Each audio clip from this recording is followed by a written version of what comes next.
고맙고 은혜로우신 하나님 감사합니다. 해오는 선교방송 영성신학 제8강을 할 수 있도록 은혜 내려주심을 진심으로 감사합니다. 영성신학을 통해서 하나님께 가까이 나아가기를 원합니다. 아멘. 영성신학을 통해서 우리 예수님에 대해서 더 알기를 원합니다. 알 수 있는 지혜를 허락하여 주시옵소서. 아멘. 아버지의 말씀을 들을 수 있는 은혜를 내려 주시옵소서. 아멘. 처음 시간 오늘 마치는 시간까지 우리 하나님께서 함께하여 주실 줄로 믿사오며 나사렛 예수님의 이름으로 기도드립니다. 아멘. 아멘. 오늘 영성신학 제8강이 되겠습니다.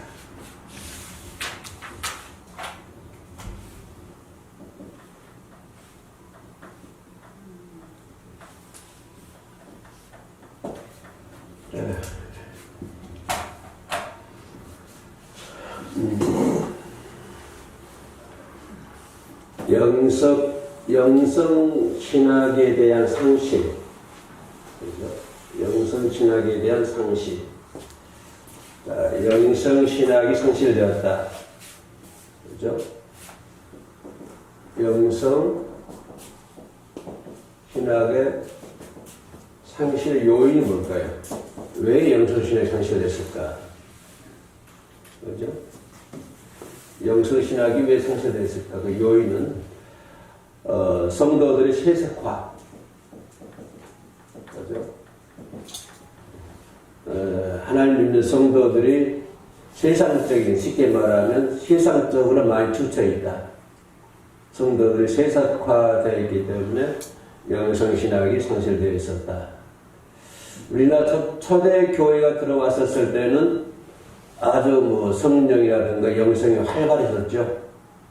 근데 지금은 이제 먹고 살만 하고 모든 경제, 사회, 문화 이런 것들이 교회 내에 침투하게 되고, 그죠? 그런 성도들도 그런 세속화, 세상 물질에 이제 물들어가다 보니까 자연적으로 영성신학을 하는 것이 상실되었다라고 하는 것을 볼 수가 있습니다. 그래서 영성신학의 상실성은 가장 큰 문제는 성도들이 뭐가 되어가고 있다? 세속화 되어가고 있다. 다시 말하면 세상에 물들어가고 있다라고 표현할 수가 있겠습니다. 세상 전에는 초창기에는 하나님만 부르고 하나님만 따라갔으니까 영성신학이 더 활발했었는데 요즘은 반대로 세상에 물들어가고 세상을 따라가다 보니까 성도들의 믿음이 좀 희석이 됐다.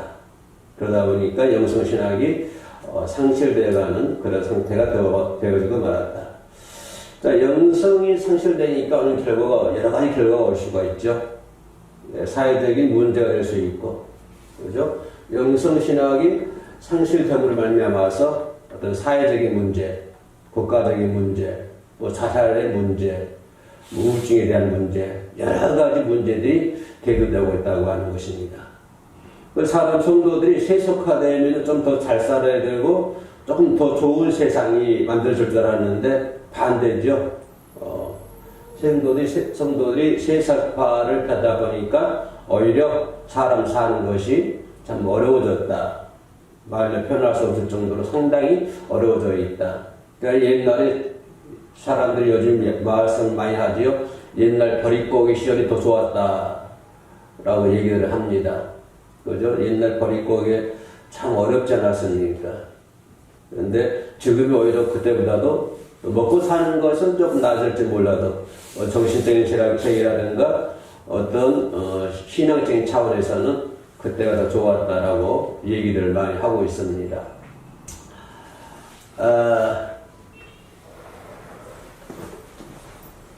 우리 학교 다닐 때 보니까 지각한 사람은 저 복도에 손 들고 서 있어야 되는데 지각한 사람은 복도에 손 들고 서 있어야 돼. 네. 그죠? 영성이 상실되다 보니까 오히려 사는데 참 더 어려움이 많다라고 하는 것을 볼 수가 있습니다. 심지어 이 목회자들도, 그죠? 이 목회자들도 영성이 상실된 상태에서 목회를 많이 하고 있다. 이것을 오히려 목회자들이 영성을 잘 모르고, 그죠? 영성이 개발되지 않는 상태에서 목회를 하다 보니까 결국에는 뭡니까? 어떤 결과가 오죠? 사회적 무리를 일으키더라.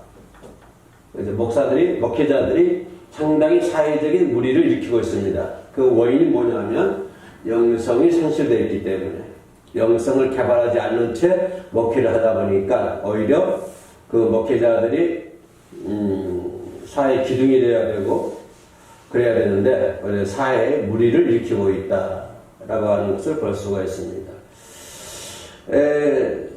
나라의 최대 보류가 법관들이 아닙니까? 법이거든요. 가장 그 사회의 마지막 보류가 법입니다. 법관들이 무너져 버리면, 그렇죠. 요즘에 뭐 대법관, 이 판사들의 탄핵 문제 상당히 심각하게 대두되고 있죠. 왜냐하면 아무리 사회가 어렵고 힘들어도 이 판사들은 정확한 진리성이 있어야 됩니다. 정확하게 정의를 해야 되고 판단해야 되는데 판사들이 무너져 버리면 그 나라 그 사회의 기반이 다 흔들려 버리는 거거든요. 근데 마지막 보루는 판사들보다도 더 마지막 보루는 뭐냐면 목회자들입니다. 목회자들이 마지막 그 사회를 지탱하고 있는 마지막 보루거든요. 근데 그 목회자들이 무너져 버리면 결국은 그 나라, 그 사회가 무너진다고 하는 것입니다. 이것은 구약이라든가 신약에서 여러 가지 배울 수가 있죠. 그런데 오늘날 한국계 목회자들은 뭡니까? 그 영성신학을 개발하지 못하고 영성신학을 상실한 채 목회를 하다 보니까 오히려 사회에 큰 무리를 일으키고 있다라고 하는 것을 볼 수가 있습니다. 자, 그런 차원에서 우리 한국전개방송에서 뭡니까? 그런 차원에서 영성신학을 하게 된 것이죠. 다시 영성신학을 개발해서 목회자다운 목회를 해야 되고 성도다운 성도의 삶을 살아야 되겠다. 그런 차원에서 영성신학을 이렇게 하게 되어 있는 것입니다.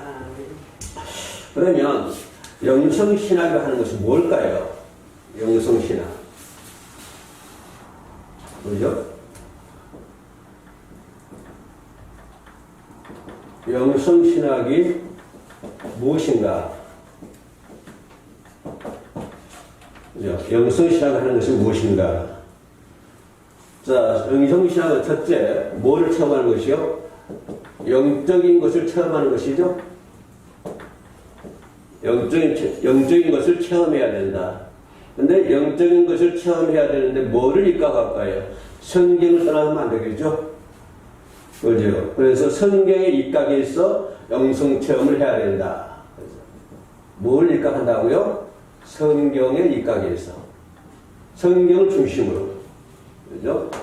성경을 중심으로 영성 체험을 해야 된다고 하는 것입니다. 그래서 영성신학에는 뭐다? 영적인 것을 체험하는 것이다. 그죠? 영적인 것을 체험해야 되는데, 예수 그리스도의 영적인 것을 체험해야 되는데, 그 체험하는 방법은 성경에 입각해야 된다고 하는 것입니다.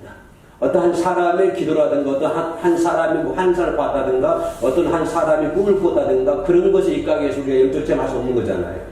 왜냐하면 그건 다 개인적으로 다르기 때문에.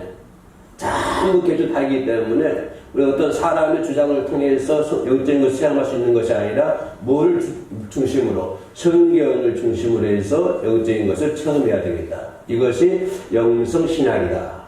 영성신학, 그러면 영적인 것을 체험하는 것이다. 그렇게 얘기할 수가 있겠습니다. 그리고 또 두 번째 영성신학이 뭐냐? 영적인 것이 개발된 것이다. 영적인 것을 개발하고 뭘 한 것이다. 발전시키는 것이다. 그죠? 영성인 것은 영적인 것을 개발해야 된다. 전진적으로 영성을 발전을 해야 되고 기술해야 된다. 기록을 해야 된다. 이것이 영성신학이다. 은사. 요즘 은사 상당히 많이 대변하고 있죠. 그래서 은사를 많이 하는데 잘못된 은사가 상당히 많습니다. 그래서 이 앞으로 이제 우리 영성신학을 좀 다뤄질 문제고요. 우리가 가지고 있는 은사는 예를 들어서 내가 받는 은사가 100%라고 한다면 현재 내가 쓰고 있는 것은 5%밖에 안 됩니다. 예. 내가 하나님께로부터 어떤 은사를 100을 받았으면 현재 내가 쓰고 있는 것은 5%밖에 안 돼. 그러면 95%가 잠재력입니다. 95%가 숨겨져 있는 거예요. 그래서 그 감춰져 있는, 잠재되어 있는 95%를 개발해야 된다라고 하는 것입니다. 그러니까 내가 지금 쓰고 있는 은사는 내가 하나님께 받은 것에 불과 5%밖에 안 된다. 그래서 95%는 숨겨져 있다. 그래서 이런 것들을 영적인 것을 개발해야 되고 또 그런 것들을 기술해야 된다라고 하는 것이 영성신학이라고 얘기할 수가 있겠습니다. 뿐만 아니라 어떤 영성신학의 구조와 법칙을 만들어야 되겠다. 그죠? 영성신학의 구조와 법칙.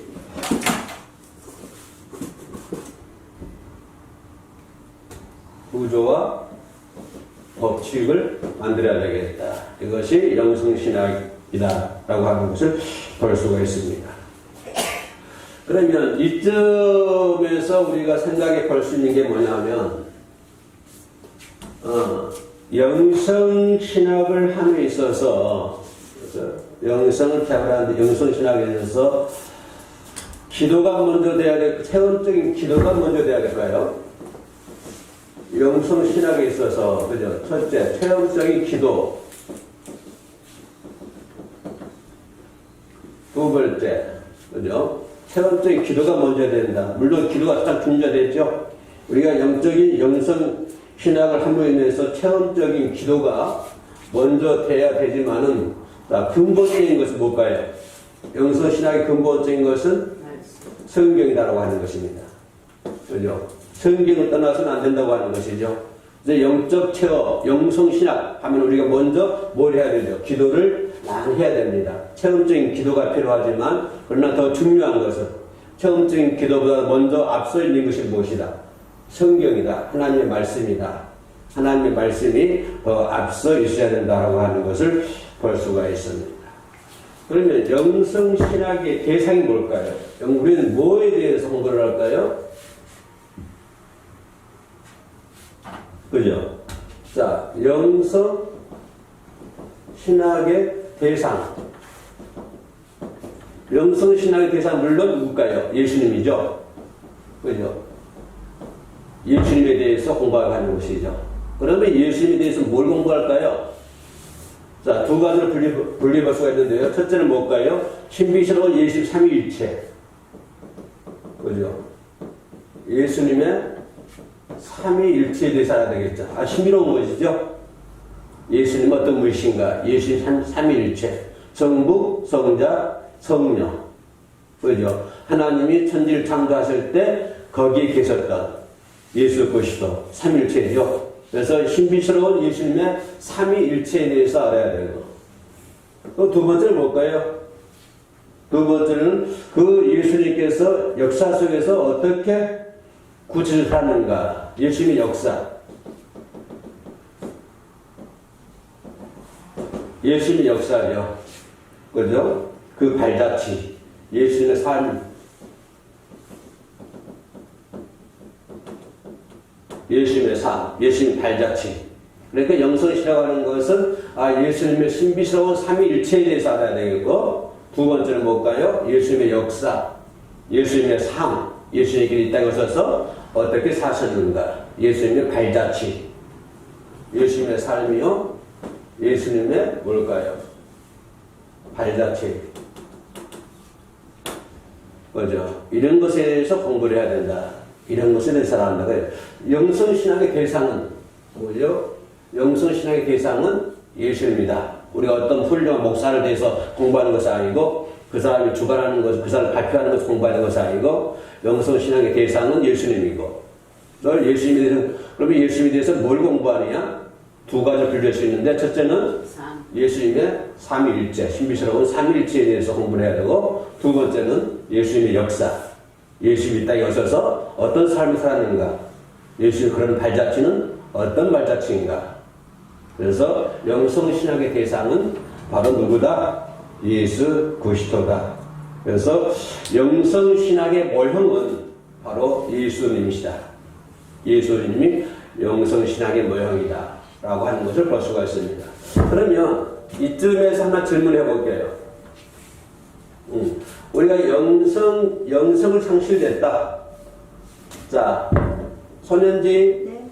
자, 우리가 영성이 상실됐어요. 요즘에 영성이 상실됐다 많이 얘기하죠? 영성이 상실됐다. 무슨 말일까요? 예수님에 대해서 모르는 것? 그렇죠. 예수님에 대해서 상실됐다. 그 말이겠죠? 근본적으로는. 자, 카메라 잘 보고. 그죠? 우리가 영성이 상실됐다. 그 말은 예수 그리스도에 대한 모든 것들이 상실되어 가고 있다. 희석되어 가고 있다. 그런 얘기가 되겠죠. 왜냐하면 영성신학의 대상이 예수 그리스도이기 때문에. 영성이란 무엇인가에 대해서는 영성이란 예수 그리스도다. 그러면 영성이 상실됐다. 그 말은 예수 그리스도에 대한 것들이 희석되어 간다. 상실되어 간다. 그러면 영성 회복이다. 뭐야? 영성 회복이다. 무슨 말일까요? 예수 그리스도에 대한 것들이 회복이 돼야 된다. 라고 하는 것입니다. 자, 여기서 좀 더 깊이 들어갈게요. 예수님에 대해서 회복해야 된다. 무슨 말일까요? 자, 영성을 회복하자. 그 말은 예수 그리스도를 회복하자. 그런 말이죠. 그죠? 예수님에 대해서 뭐 하자? 회복하자. 그런 말이죠. 그러면 예수님에 대해서 회복하자는 말은 무슨 말일까요? 영성을 회복하자는 말이 예수 그리스도에 대한 것들을 회복하자 그 말이고, 예수님에 대해서 회복하자는 말은 무슨 말일까요? 뭘 회복하자는 걸까요? 예수님이 피 흘렸으니까 피 흘린 것을 회복하자는 건가요? 예수님이 땀 흘렸으니까 땀 흘린 것을 회복하자는 건가? 자, 예수님에 대해서 회복하자는 무슨 말일까요? 이 말은 뭘까요? 예수님이 가지고 있는 사상. 그죠? 예수님이 가지고 있는 사상을 회복하자 하는 것이죠. 그죠? 예수님이 어떤 사상을 가지고 있었느냐. 그래서 예수님이 가지고 있는 이 사상을 회복하자. 그런 말이 되겠습니다. 그러면 예수님의 사상은 어떤 사상일까요? 자, 영성 회복은 예수님에 대한 회복이고, 예수님에 대한 회복은 예수님이 가지고 있는 사상을 회복하자. 그런 말인데, 그러면 예수님에 대한 사상은 무슨 사상일까요? 예수님의 사상. 자, 예수님의 사상은 한마디로 말하면 누구의 사상일까요? 하나님의 사상이죠? 그죠? 이게 하나님의 사상입니다. 네, 이것을 명진에서 배웠던 건데요. 다시 설명해 드릴게요. 자, 하나님의 사상부터 그럼 먼저 우리가 조금 짚어봐야 되거든요. 하나님의 사상. 그죠? 하나님의 사상. 구약 속에는 하나님의 사상이 그러죠? 그죠? 구약 속에는, 구약 선식 구원 속에는 하나님의 사상이 절절절 흐르고 있습니다. 창세기부터 말라기까지 성경 전체에 하나님의 사상이 흐르고 있죠. 그러니까 그 하나님의 사상이 어딜까요? 예언자, 그죠? 예언자 또는 선지자, 선지자들 통해서 하나님의 사상이 흘러오죠. 그런데 그런 하나님의 사상이 예언자, 선지자들 통해서 하나님의 사상이 흘러오는데 사람들이 선지자를 다 죽이잖아요. 그래서 예언자, 선지자 다음에 누가 하나님의 사상을 가지고 태어납니까? 바로 예수님이죠. 그죠? 바로 예수님이 구약 속에 있는 하나님의 사상을 그대로 가지고 오십니다. 그죠? 이해가시죠? 자, 예수님이 구약 속에 나타나 있는 하나님의 사상을 그대로 가지고 오시는데, 자, 예수님이 십자가에 죽으시자, 그 다음에 누가 뒤를 이을까요? 예수님의 제자들이죠. 예수님의 12 제자들이 하나님의 사상을 그대로 이어받습니다. 구약 속에 나와 있는 하나님의 사상이 그대로 12 제자들에게 임하게 되는 것이죠. 자, 12 제자들의 시대를 지나서, 자, 누가 또 그 사상을 이어받습니까? 감독들이죠. 감독, 만대교회 감독들, 교부들. 그죠? 교부들, 감독들. 이 하나님의 사상이 제자, 교부, 감독들 통해서 계속 하나님의 사상이 나타나죠. 그죠? 자, 교부들, 감독들 다음에 누가 하나님의 사상을 이어갔습니까? 천주교 교황이죠.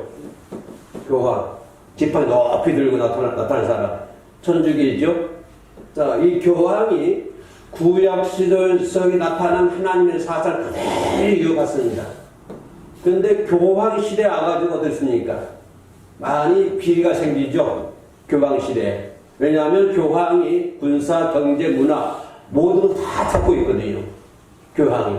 정치를 한다 이 말이에요. 교황이. 정치를 하다 보니까 돈이 필요해요. 돈이 많이 필요하죠. 그래서 교황이 천주교에서 온갖 범죄를 다 저지릅니다. 비리를. 우리가 잘 알고는 면죄부 아시죠? 면죄부. 그죠? 죽을 사람을 갖다가 뭐 편주고 사야만 이 사람이 지옥에 천국을 간다. 면죄부로 이렇게 팔잖아요. 그것 보니까요, 예수님의 제자들 뼈를 캐가지고 제자들의 뼈라고 팔죠. 예수님의 제자가 몇 명이나 됩니까? 그 뼈가 얼마나 되겠어요? 그 뼈를 갖다 파니까 뼈가 얼마 안 되잖아요. 그러니까 개뼈다가 솥뼈다 다 패다가 제자들의 뼈다라고 팔죠. 그렇게 교황이 많은 범죄를 저지르죠. 그래서 안 되겠다. 이런 비리 속에서 개혁을 하자. 교회를 바꾸자. 해가지고 바꾸진 것이 우리 뭘까요? 우리 개신교예요. 거기서 나오는 것이 우리 개신교. 천주교에서 갈라져 나온 것이지 개신교라 이런 말이에요. 그래서 영성을 회복하자. 그 말은 예수 그리스도를 회복하자는 말이고, 예수 그리스도를 회복하자는 말은 뭘까요? 구약 속에 나타나는 하나님의 사상을 다시 회복하자. 그런 말이 되겠죠. 자, 그러면 우리가 영성이 상실되었다. 그 말은 무슨 말일까요?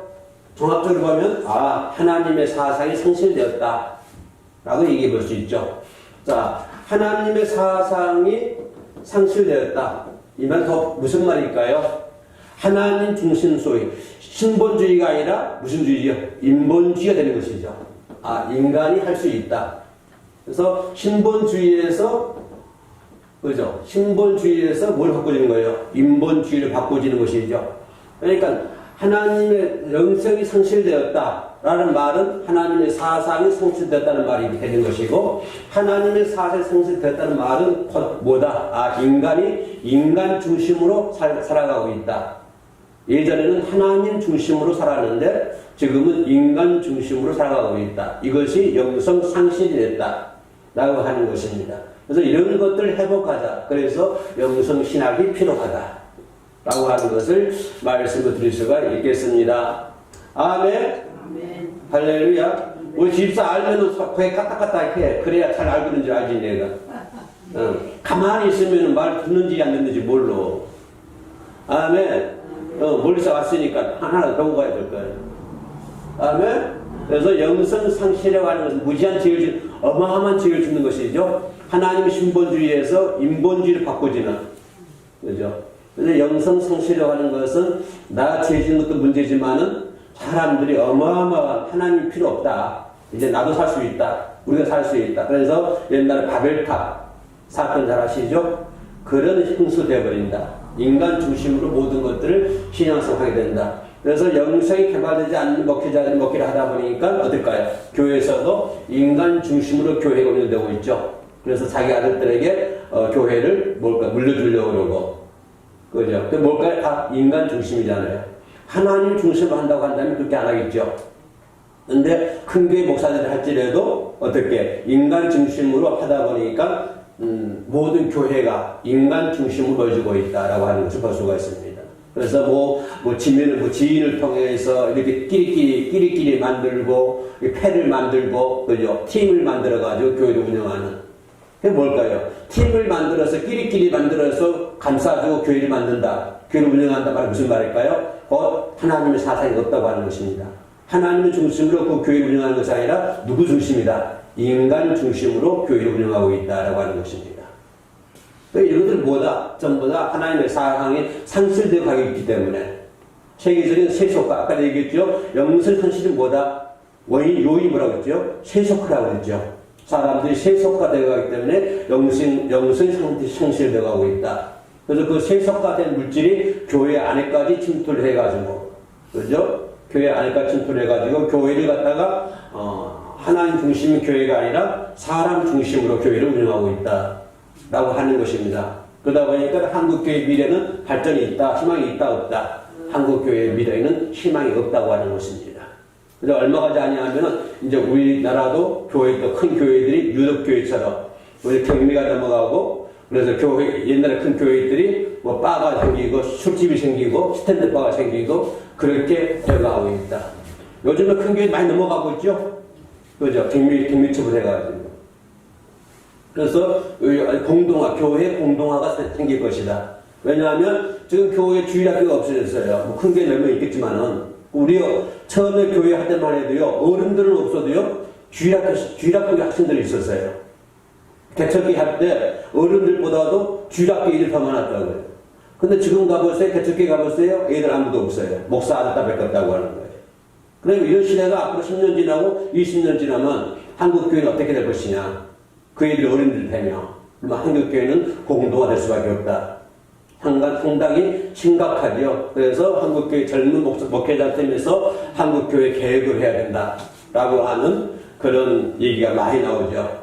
그래서 한국교회 정의실천협의회 이런 데서는 큰 교회 뭐 세습체제 한 교회 앞에 가서 뭐 이렇게 시위를 한다든가 이렇게 편말을 들고 시위를 한다든가 그런 것들이 요즘에 뉴스에 많이 대들되고 있습니다. 아무튼 영성신학에 상실된 영성신학 상실 거기에 대해서 오는 문제점들 심각하죠. 아주 심각한 영성 상실에 대해서 심각한 문제를 한국교회가 처리하고 있다라고 하는 것을 볼 수가 있습니다. 자, 아까 영성신학이 무엇이다 할 때 첫 번째로 영성신학은 영적인 체험이다 라고 얘기했죠. 영적인 체험이다. 자, 영적인 체험 모델 근거는 바로 어디서 찾아야 된다?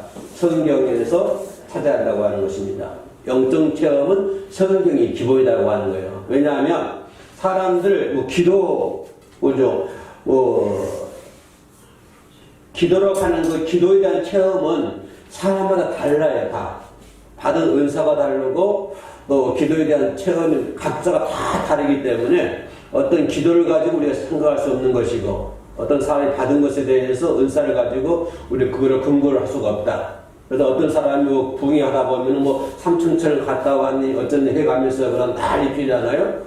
우리가 그런 참고를 할 수 있지만은 그거를 계산을 할 수 없다고 하는 것입니다. 왜냐하면은 각자 모델이 다 다르기 때문에 체험이 다 다르기 때문에 영성신학의 모델은 오직 하나님의 말씀이 모델이다. 성경이 모델이다. 그래서 아무튼 성경을 떠나면 안 됩니다. 어떤 이유에서든지 간에 그죠? 어떤 그 사람이 훌륭하든 훌륭하지 않든 은사를 있든 없든 간에 아무튼 성경을 입각해 해서 성경을 중심으로 우리가 믿음 생활을 해야 되는 것이지 성경을 떠나면 안 됩니다. 그래서 믿음 생활은 어떻게 해야 된다? 믿음 생활은 말씀 중심으로 해야 된다. 그죠? 두 번째는 뭘까요? 두 번째는 교회 중심으로 믿음 생활을 해야 된다. 세 번째는 뭘까요? 세 번째는 가정 중심으로. 그죠? 그래서 믿음 생활을 하는 것은 하나님의 말씀을 중심으로 해야 되고, 자기가 다니고 있는, 섬기고 있는 교회를 중심으로 믿음 생활을 해야 되는 것이고, 또 자기가 섬기고 있는 가정을 중심으로, 그죠? 집을 중심으로 해서 믿음 생활을 해야 된다고 하는 것입니다. 그런데 잘못된 은사들은 어때요? 자꾸 가정을 타파하죠. 그래서 영성이 개발되지 않는 기도원 원장들이 어떤 집사가 기도하러 교회를 갔어요. 하도 가정이 어려우니까 어떤 기도원을 갔는데 기도원 원장이 그러더래요. 내가 그 직접 보았던 것이고 말 들었던 것인데 본인한테 군산에서 있었던 일인데 집사가 어려우니까 가정이 어려우니까 어떻게 이제 기도하러 기도원 갔어요. 그랬더니 기도원 원장 하는 말이 당신은 올 줄 알았다. 당신은 사명자야. 당신은 신학을 해서 목회를 해야 돼. 그렇게 느닷없이 그런 말 주는 거예요. 그러니까 이 집사가 이거 듣고 보니까 또 안 듣는 것보다 뭐다 이게. 차라리 안 들었으면 좋겠는데 듣고 보니까 또 그게 그런다는 말이에요. 그래서 결국에는 남편과 이혼하고 가정과 이혼하고 신학교 한다고 받아다니고 그 기도를 원정하고 받아다니고 있잖아요. 가정을 파괴하는 거잖아요. 가정을 파괴하는 거. 그래서 신앙생활 모든 역사, 구약이나 신약 다시 한번 부를게요. 구약이나 신약 시대에 가장 선교가 활발할 때는 어떤 때였다? 선교가 활발할 때. 그죠? 어떤 역사든지 선교가 활발한 시대는 영성이 활발한 시대였다. 왜냐하면 영성과 신학은 밀접한 관계에 놓여 있기 때문에 영성이 활발하면 그 시대에는 뭐가 활발하다? 선교가 활발하다고 하는 것입니다. 그럼 한국교회 지금 선교가 침체되어 있죠? 그 말은 무슨 말일까요? 한국교회 영성이 지금 잠들어져 있다. 그죠? 한국교회 영성이 잠들어져 있다. 영성과 선교라는 것은 첫째 영성에 의해서 시작이 돼야 되고, 두 번째 영성에 의해서 진행이 돼야 되고, 세 번째 영성에 의해서 선교는 끝맺어야 되는데, 그 영성이 잠들어져 있으면, 영성이 상실되어 있으면 그 시대에 그 나라의 선교도 잠들하고 있다, 상실되어 가고 있다라고 하는 것입니다. 그래서 한국교회 지금 선교가 침체되고 있다. 그 말은 뭐가 잠들어 있다? 뭐가 상실되어 있다? 영성이 상실되어 있다. 그죠? 그래서 선교와 영성은 아주 밀접한 관계에 놓여 있다. 영성이 회복되면 뭐가 활발해진다? 선교가 활발해진다. 다음에 그래서 진정한 영성이란 무엇이다? 진정한 영성이란 하나님의 부르심에 뭐하는 것이다? 응답하는 것이다. 그죠? 하나님의 부르심에 응답하는 것이다. 자, 서면제 네. 믿음이라는 것은 뭐예요? 믿음이요? 네. 정의를 말하시는 거예요? 네. 잘하는 것들을 실상 보지 못하는 거죠. 정의를 말하자면 히브리서 11장 1절. 믿음이란 하나님의 부르심에 응답하는 봉사다. 하나님의 부르심에 응답하는 게 믿음이에요. 그죠? 자, 여기 안에 있는 사람들은 하나님의 부르심에 네 하고 대답한 사람들. 그죠? 하나님께서 사는지 네, 저 여기 있어요 하고 응답하는 사람들. 근데 저 밖에 있는 사람은 김아무개야 불러도 대답한 사람들이 안 한 사람들이에요. 저 밖에 있는 사람들은 대답을 안 한 사람들. 여기 안에 있는 사람들은 대답을 한 사람들. 그래서 믿음이라는 것은 뭐다? 하나님의 부르심에 응답하는 인간의 봉사다. 네, 영성도 마찬가지예요. 그죠? 영성도 역시 하나님의 부르심에 응답하는 것이다. 그래서 선교를 지탱해야 하는, 한국교회 선교 침체되어 있죠? 그 선교를 지탱을 해야 되는데, 선교를 지속해야 되는데, 어떻게 해야 될까요? 자, 소련제 한국교회 선교를 지탱할 수 있는 방법. 한국교회 선교를 지탱할 수 있는 방법이요? 영성 회복이. 저렇게 대답하면 좀 배운 사람이야. 그런데 이 신학을 강의를 안 들은 사람은 저 대답할 줄 몰라.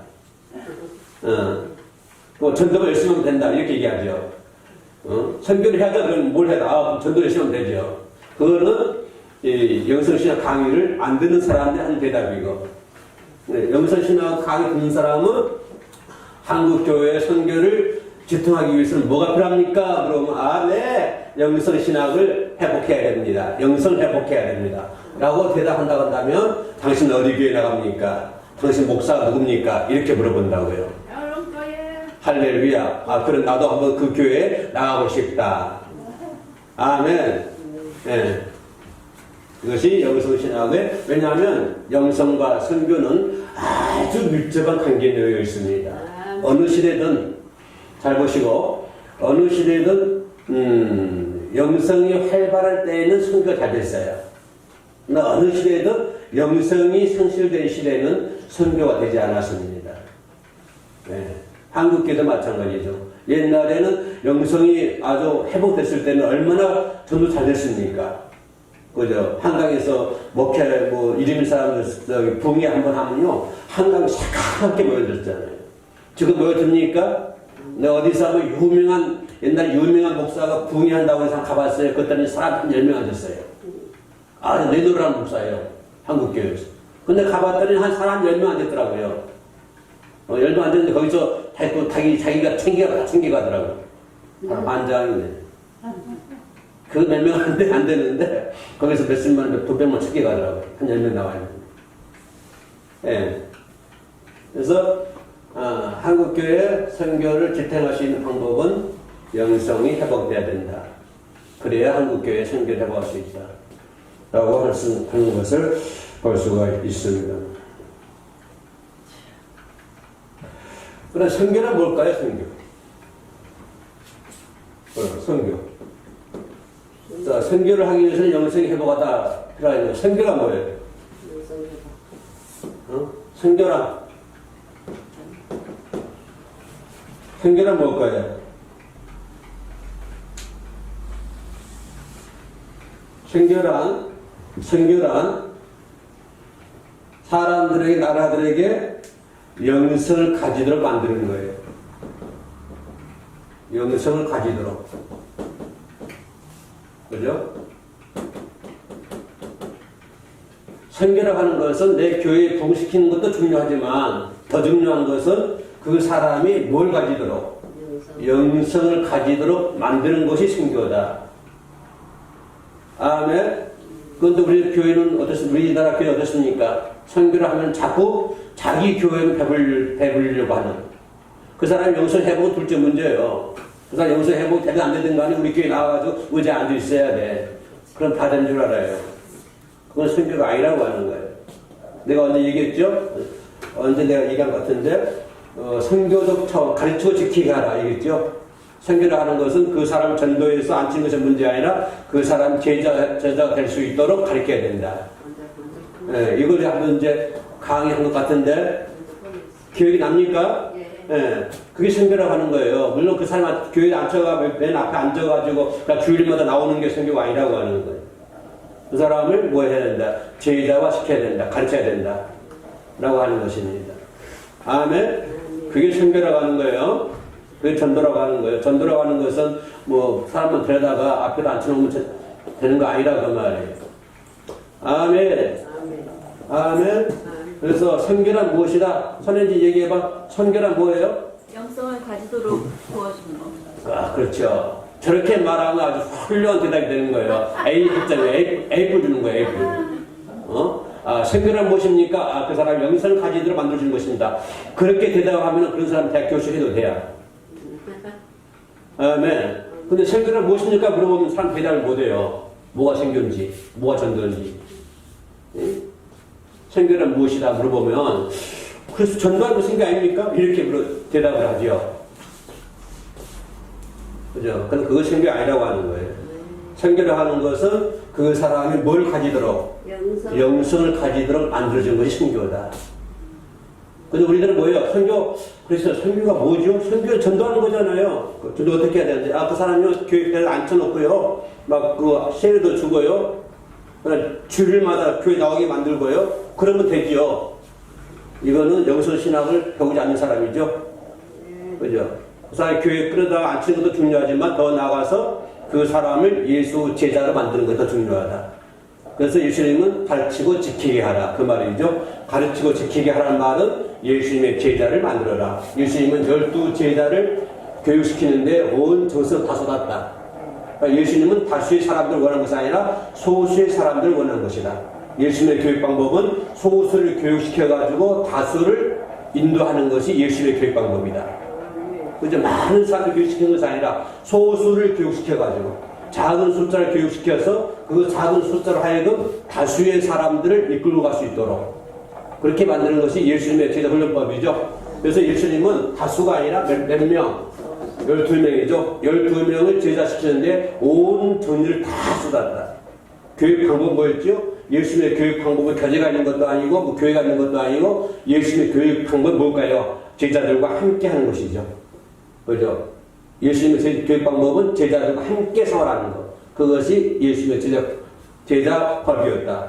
그러면 선교를 하는 것은 그 사람 하나 교회에 앞서고 선교가 아니라 그 사람을 뭘 가지도록 영성을 가지도록 만들어주는 것이 선교다. 자, 선교하기 위해서는 뭐가 회복돼야 된다? 영성이 회복돼야 된다. 영성이 회복된 시대는 어떤 시대든지 간에 선교가 잘 되었고 영성이 성실된 시대에는 선교가 되지 않았다. 한국 교회에 지금 선교가 거의 멈춰 있는데, 선교가 멈춰 있는데, 선교가 멈춰 있다는 말은 뭐가 상실됐다? 영성이 상실되었다. 한국 교회의 영성이 상실되었다. 한국 교회 선교를 회복시키기 위해서는 뭘 해야 된다? 영성을 회복시켜야 된다. 그래야만이 한국교회 선교가 이루어진다. 라고 하는 것을 볼 수가 있습니다. 오늘은 여기까지 기도하겠습니다. 고맙고 내려오신 하나님 감사합니다. 아버지의 말씀을 드릴 수 있는 길을 열어주셔서 감사합니다. 항상 아버지의 말씀이 내 마음속에서 많은 열매를 맺어 나갈 수 있도록 도와주옵소서. 예수님의 이름으로 기도드립니다. 아멘. 아멘. 자, 수고하셨습니다. 박수. 자, 오늘은 1강만 합니다. 진아 이거 깔아.